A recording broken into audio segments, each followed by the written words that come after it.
Halo pemirsa, apa kabar Anda hari ini? Semoga selalu sehat di masa pandemi dan selalu bersemangat untuk menjalani aktivitas. Bagi pemirsa yang harus tetap bekerja di luar rumah, jangan lupa untuk selalu menggunakan masker. Hari ini program Berita Newspoint hadir menjumpai Anda bersama saya, Belinda Amanda. Selama 30 menit ke depan, Newspoint akan menyajikan berita terbaru seputar Universitas Brawijaya dan Malang Raya. Jangan kemana-mana, keep on our channel Newspoint.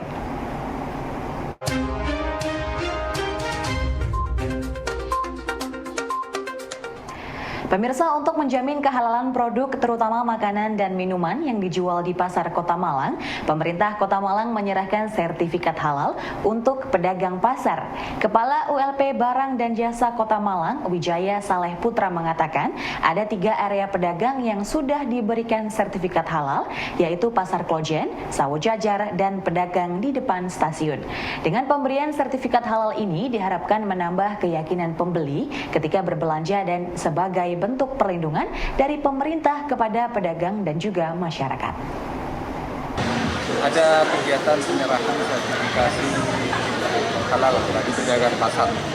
Itu juga dalam rangka untuk memberikan keyakinan, penguatan, dan juga perlindungan terkait dengan produk-produk makanan dan minuman halal di pasar-pasar. Harapannya adalah dengan adanya sertifikasi halal bagi pedagang pasar di tiga pasar ya, Pasar Klojen, Pasar Sawo Jajar, sama tempat jajaran di Sriwijaya depan stasiun itu bisa memberikan keyakinan pada konsumen kalau mereka belanja di pasar tersebut, terutama di kios, los atau tempat penjualan yang sudah punya sertifikat, pasti produknya diyakinkan atau barang yang dijual diyakinkan bahwa itu halal, sehingga bisa merasa nyaman dan bisa Pembina Putra-Putri Brawijaya, Dr. Rani Rahmawati menuturkan, kriteria seorang mahasiswa yang terpilih sebagai duta kampus adalah berpenampilan menarik atau good looking. Menurutnya, dan mereka ini akan bisa menjadi wajah dan citra dari Universitas Brawijaya, sehingga penampilan menarik menjadi yang utama. Selain itu, kecakapan lain yang dikenal dengan brain, beauty, and behavior juga menjadi kemampuan yang harus mereka miliki, karena nantinya duta tersebut juga akan mengenalkan UB kepada berbagai pihak termasuk calon mahasiswa. Kalau basicnya mereka sih memang kalau duta ya harus looks good ya gitu. Jadi memang itu salah satu proses penilaian kita dari biasanya 3B kita jadi 6B gitu ya. Jadi selain brain, beauty, behavior, kita ada beauty itu juga salah satu karena mereka ini akan menjadi public speakingnya untuk Universitas Brawijaya, jadi ya looks-nya juga harus mendukung begitu. Jadi ya itu salah satu poin penilaian pada saat penjurian gitu. Kebetulan saya tahun ini juga didapuk lagi jadi jurinya PPB. Jadi ya saya ikut proses dalam memilih dan menilai gitu calon-calon finalisnya. Jadi kalau basicnya mereka sudah bagus sih, kita dandanin kayak gimana juga malah gampang ya, lebih baik gitu.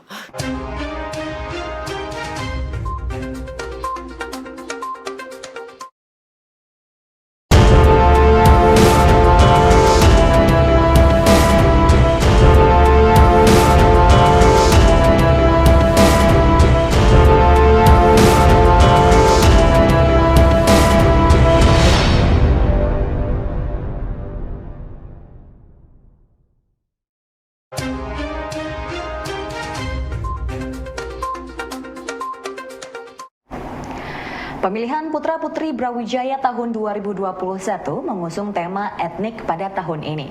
Pilihan ini didukung oleh para desainer muda di Kota Malang seperti Andi Sugi, Viko Hamparan Rintik yang memberikan dukungan busana tema etnik bagi para finalis.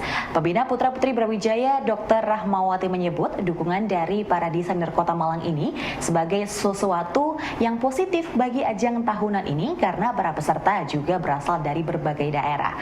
Selain itu, ajang pemilihan Putra-Putri Brawijaya juga dapat dijadikan sarana bagi para desainer untuk mengenal memperkenalkan ragam karya etnik Nusantara agar makin dikenal dan dicintai oleh masyarakat. Oke, sebenarnya untuk acara ini sendiri kami banyak disupport dari desainer-desainer di Malang gitu ya. Ada dari Andi Sugi, ada Mod2M, kemudian Hamparan Rintik gitu. Kebetulan temanya untuk yang kali ini adalah etnik gitu. Jadi kita mengambil desainer-desainer yang memang dia sudah memiliki karya-karya busana etnik gitu. Kemudian untuk make up sendiri kita disupport La Tulip, kemudian ada MUA, beberapa MUA di Malang, kemudian MS Glow juga ikut support kita, kemudian La Tulip itu juga ikut mendandani, memake up para finalis, jurinya dan juga panitia, dibantu juga beberapa MUA di Kota Malang.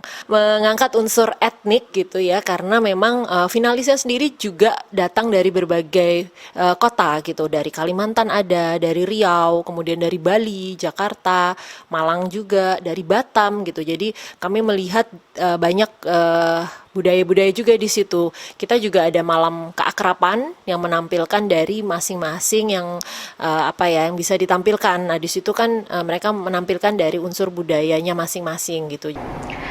Memiliki kekurangan karena tidak bisa melihat tidak menjadi penghalang untuk Putri, siswa SLB ABD Kedung Kandang, untuk bermain dalam film Celah Cahaya. Dirinya mengaku merasa sangat senang ketika sutradara muda Kota Malang, Ruli Suprayugo, mengajaknya bermain dalam film Celah Cahaya yang rilis pada 5 Desember hari ini. Berikut penuturan Putri kepada Newspoint. Awalnya itu saya itu ditawarin sama Kak Linda untuk main film Celah Cahaya. Terus saya ya udahlah mau gitu. Dan akhirnya ya ikut film Celah Cahaya itu. Oke, itu terus kemudian naskah, terus belajar aktingnya juga depan kamera, itu siapa yang ngajarin? Yang ngajarin ada Kak Ruli. Lalu untuk yang membantu naskahnya, dialog-dialognya, itu siapa? Kak Ruli juga. Oh gitu. Nah, Iya. waktu syuting dan latihan, ada kesulitan enggak yang dialami oleh Putri? Insya Allah enggak ada. Berapa lama kemarin syutingnya Putri film Celah Cahaya? Berapa ya? Lupa saya. Oke. Selama ini kalau mau syuting, siapa yang mengantarkan atau mengajari memberitahu nanti begini biasanya? Kemarin itu baru syuting kemarin itu Kak, yang baru pertama kali saya syuting tuh kemarinnya waktu di film Celah Cahaya itu. Jadi belum pernah syuting sama sekali. Pemirsa, tanaman anggrek dianggap sebagai jenis tanaman yang sulit untuk dirawat. Namun menurut Fatul Yasin, pembudidaya anggrek dari pesantren Kanzun Najah, merawat anggrek tidak sesulit seperti anggapan orang. Sebagai tanaman yang epifit atau menempel pada media lain, anggrek memiliki beberapa fase perawatan seperti fase aklimatisasi, fase seedling, dan juga inilah berikut penjelasan dari Fatul Yasin. Secara umum memang perawatan anggrek itu dikenal dengan tanaman yang susah dirawat begitu. Tetapi bagi kami para penganggrek, para pecinta anggrek, petani anggrek itu memandangnya justru anggreklah tanaman yang paling mudah dirawat. Sebagaimana kodratnya anggrek itu kan tanaman yang epifit, ya, nempel di tanaman yang lain. Lalu kemudian kalau anggrek itu dibudidayakan tentu dia butuh media media khusus untuk mengganti posisi di mana dia menempel di tumbuhan itu. Perawatannya tentu berbeda satu fase ke fase yang lain. Misalnya fase aklimatisasi dari botol dikeluarkan itu bibit anggrek yang masih rentan penyakit. Tentu dia butuh pendekatan-pendekatan tertentu, butuh pola-pola tertentu yang intinya adalah air harus tetap ada karena kelembapan itu dibutuhkan, tetapi tidak boleh terlalu banyak. Berbeda nanti kalau fase seedling. Fase seedling itu istilah kami untuk menyebut anggrek yang dari aklimatisasi usia 1 bulan sampai 6 bulan. Jadi kecil begitu. Mungkin rata-rata tingginya 10 cm atau mungkin sampai 15 cm atau kurang dari itu. Lah ini jenis anggrek yang sudah harus diadaptasi dengan kebutuhan. Artinya kebutuhan air, kebutuhan cahaya, kebutuhan udara merupakan kebutuhan mutlak yang harus dipenuhi untuk merawat anggrek itu. Nah, untuk mensupport perkembangannya, mensupport pertumbuhannya tentu kita membutuhkan berbagai nutrisi, berbagai vitamin dan juga obat-obatan yang digunakan untuk menghindarkan dia dari berbagai gangguan penyakit. Lalu ada fase remaja namanya. Fase remaja itu fase pasca seedling.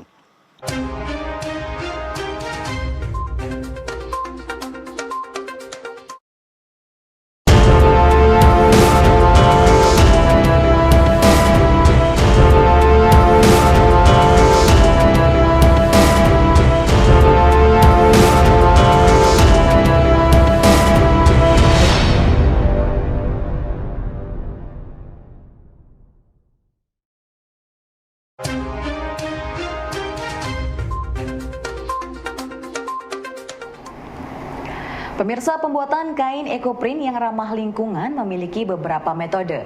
Denny Kinasih, pelaku UKM ekoprint dari Kinasih Craft menjelaskan ada 3 metode yaitu pounding, rebus, dan teknik steam.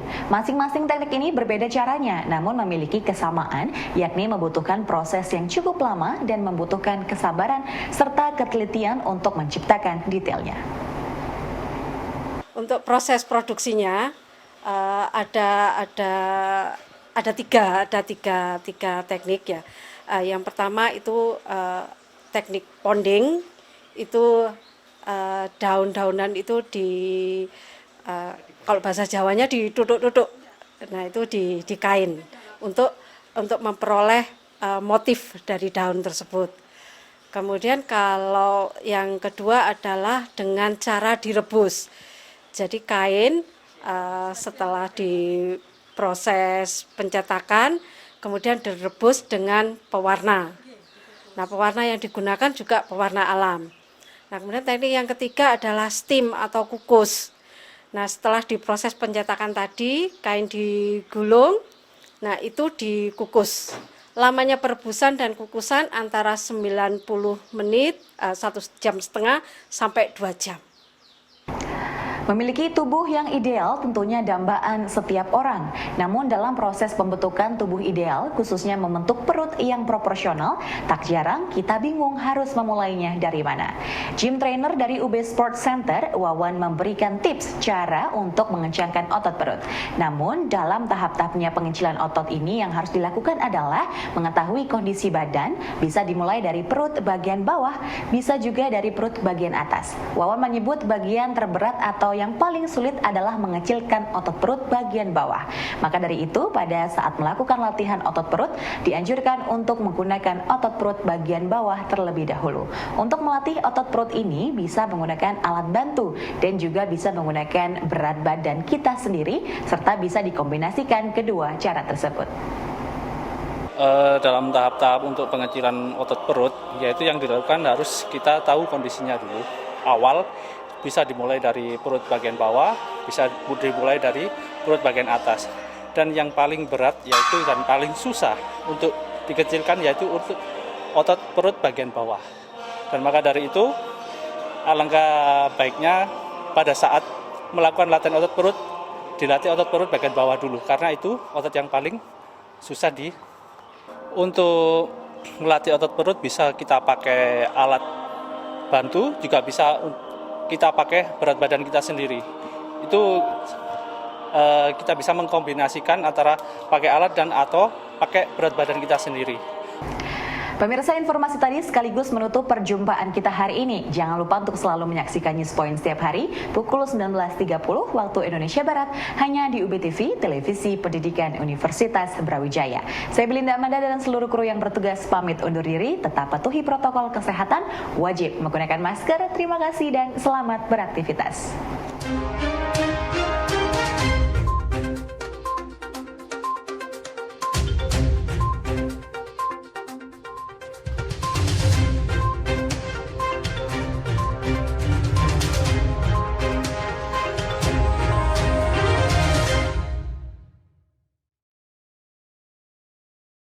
You